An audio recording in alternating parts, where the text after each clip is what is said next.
dessa construção. E a força que tem essas histórias, né? Senão não estaria até hoje aqui. Não, porque são histórias que atendem a todos os requisitos de um clássico. Elas são atemporais. Exato. Né? Falam sobre paixão, sobre professor, a Odisseia de Homero. Uma vez eu fiz um trabalho de leitura da Odisseia de Homero comentada, né? E aí realmente o pessoal curte muito e tal. Tem isso na internet? Eu preciso muito, eu quero muito ver isso. Você deve procurar clássicos do pensamento. Tá. O primeiro livro foi a Odisseia de Homero, né?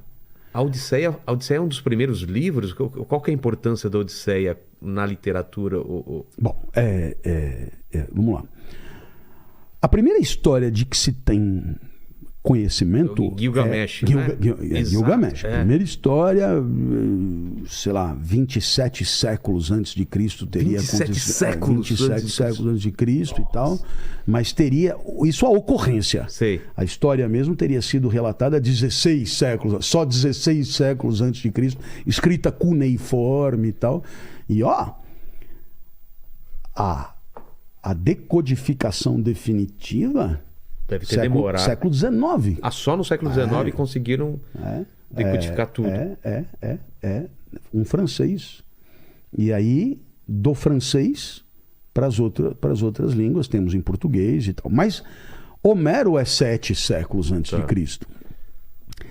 E qual é a ideia? Tanto a Ilíada quanto a Odisseia são produções literárias que apresentavam as grandes convicções filosóficas da época.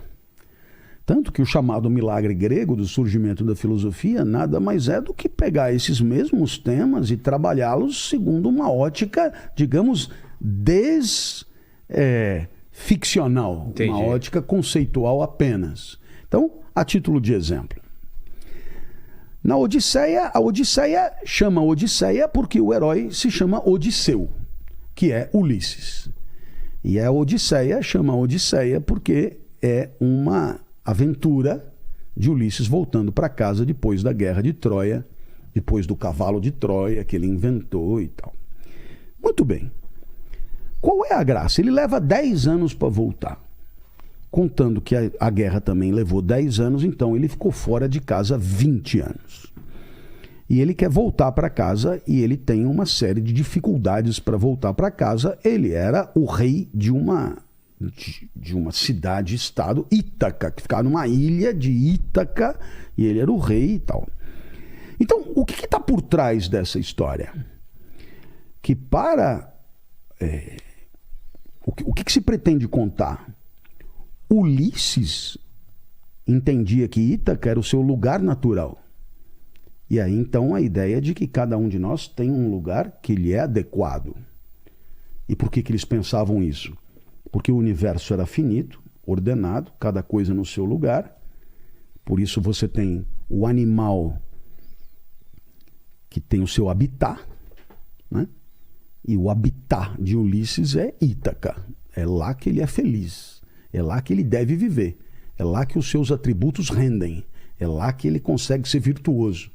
É lá que ele deve viver. Então, havia essa convicção de que no cosmos, que funciona quase que como uma máquina, né? O vento venta, a maré mareia, o sapo sapeia, a girafa girafeia, o urso não sei o quê, né? O professor Clóvis explica, o outro, né? Então, por que o professor Clóvis nasceu? Porque estava faltando um explicador no cosmos. Então, ele nasceu com natureza de explicador.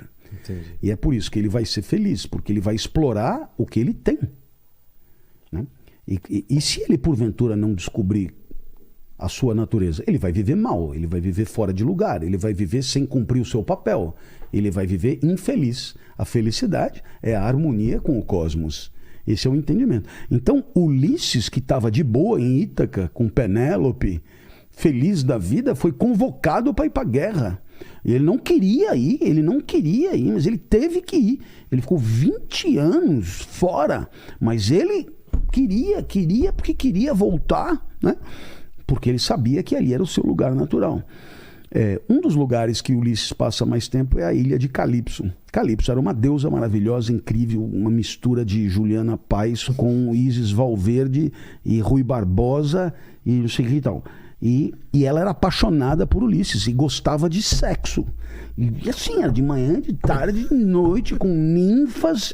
Era um resort grego numa ilha paradisíaca. E Ulisses ficou preso por Calipso, que era uma deusa. Ulisses era um humano, 7 anos, até que Zeus mandou Calipso soltar Ulisses.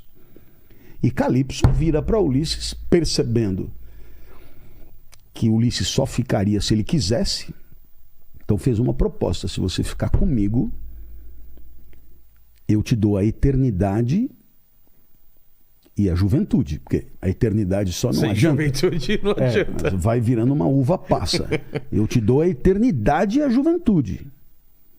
E essa é a mensagem maior da Odisseia. Eu prefiro viver uma vida de mortal, que é a minha, porque eu sou mortal no lugar certo, do que uma vida absurda de uma coisa que não sou eu, que é uma vida de Deus no lugar errado.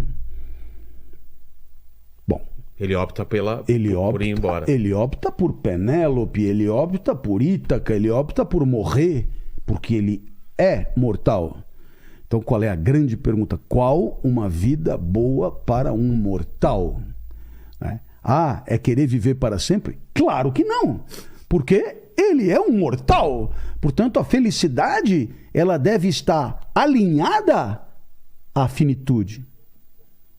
Então, essas são mensagens incríveis, são mensagens maravilhosas que depois a filosofia, do jeito dela, vai trabalhar, continuar. Então, Aristóteles, por exemplo, em grande medida se serve desse tipo de história para poder filosofar. Ora, o que você aprende daqui? Que Homero era um contador de histórias que explicava a sabedoria do seu tempo. Exato. Homero era um grande explicador. Que por meio de... Não sabemos nem se o tal do Homero existiu como Homero. Há muita... controvérsia em relação a isso? Muita controvérsia. Não se sabe se foi uma pessoa, se isso foi escrito por um grupo... Uma se coletânea de histórias. Disse que ele era cego, não era cego. Não há nenhuma certeza sobre isso. Não importa. O fato é que essa história é contada há 2.700 anos, inclusive por mim, com o objetivo de apresentar certas ideias que em um momento da história do pensamento foram ideias muito importantes.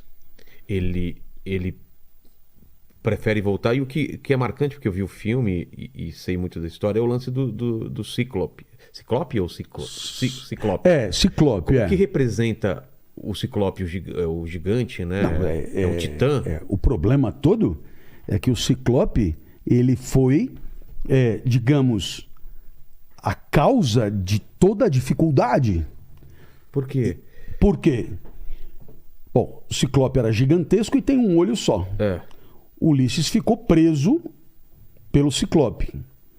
Então, o que ele fez? Ele furou o olho do Ciclope. Ele cegou o Ciclope. Muito bem. Qual era o problema? O Ciclope era filho de Poseidon, deus dos mares. E ele estava de navio. E ele estava de bote. De barco. Não é. Não era um navio. Não é que ele estava de barco.